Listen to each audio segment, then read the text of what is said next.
ಕಾಲ್ದಾಚೆ ಕಾದ ಪ್ರೀತಿ. ಅದು ಒಂದು ಚಿಕ್ಕ ಹಳ್ಳಿ. ಸಂಜೆ ಆಗುತ್ತಿದ್ದಂತೆ ಕೆರೆಯ ಅಂಚಿನಲ್ಲಿ ಕುಳಿತು ಸೂರ್ಯಾಸ್ತ ನೋಡೋದು ವಿಕ್ರಮ್ನ ಹವ್ಯಾಸ. ಅವನ ಜೀವನದಲ್ಲಿ ಪ್ರೀತಿ ಎಂದರೆ ಸಿನಿಮಾಗಳಲ್ಲಿ ಕತೆ ಅಷ್ಟೇ. ಅದೇ ಹಳ್ಳಿಗೆ ಶಿಕ್ಷಕಿಯಾಗಿ ಬಂದರು. ನಗರದಲ್ಲಿ ಬೆಳೆದ ಹುಡುಗಿ, ಆದರೆ ಹಳ್ಳಿಯ ಸರಳತೆ ಹೃದಯದಿಂದ ಸ್ವೀಕರಿಸಿದರು. ಮೊದಲ ದಿನವೇ ವಿಕ್ರಮ್ನ ಕಣ್ಣಿಗೆ ಬಿದ್ದು ಕೆರೆ ಬಳಿ ಮಕ್ಕಳಿಗೆ ಪಾಠ ಹೇಳುತ್ತಿದ್ದ. ದಿನಗಳು ಸಾಗಿದಂತೆ ಇಬ್ಬರಿಗೂ ಮಾತು, ನಗು, ಸ್ನೇಹ ಹೆಚ್ಚುತ್ತಾ ಹೋಯಿತು. ವಿಕ್ರಮ್ ಮನಸ್ಸಲ್ಲಿ ಪ್ರೀತಿ ಮೊಳಕೆಯೊಡೆಯುತ್ತಿತ್ತು, ಆದರೆ ಹೇಳಲು ಧೈರ್ಯ ಇರಲಿಲ್ಲ. ಒಂದು ದಿನ ನಂದಿನಿಗೆ ನಗರಕ್ಕೆ ವರ್ಗಾವಣೆ ಆದ ಸುದ್ದಿ ಬಂತು.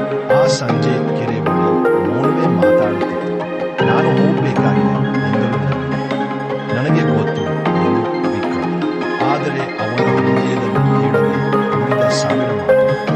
ನಂದಿನಿ ಹೋಗುವ ಹಳ್ಳಿ ಖಾಲಿ ಅನ್ನಿಸಿತು. ವಿಕ್ರಮ್ ಪ್ರತಿದಿನ ಕೆರೆಯ ಬಳಿ ಹೋಗುತ್ತಿದ್ದ. ಅವಳ ನೆನಪು ಮಾತ್ರ ಜೊತೆಯಾಗಿತ್ತು. ವರ್ಷಗಳು ಕಳೆಯಿತು. ಒಂದು ಮಳೆಯ ಕೆರೆ ಬಳಿ ಯಾರೋ ನಿಂತಿದ್ದರು. ವಿಕ್ರಮ್ ಕರೆಯಿತು. ಅವನು ತಿರುಗಿ ನೋಡಿದ. ಅದೇ ನಂದಿನಿ. ಕಣ್ಣಲ್ಲಿ ಮಿಂಚು, ನಗುವಲ್ಲಿ ಹಳೆಯ ಪ್ರೀತಿ.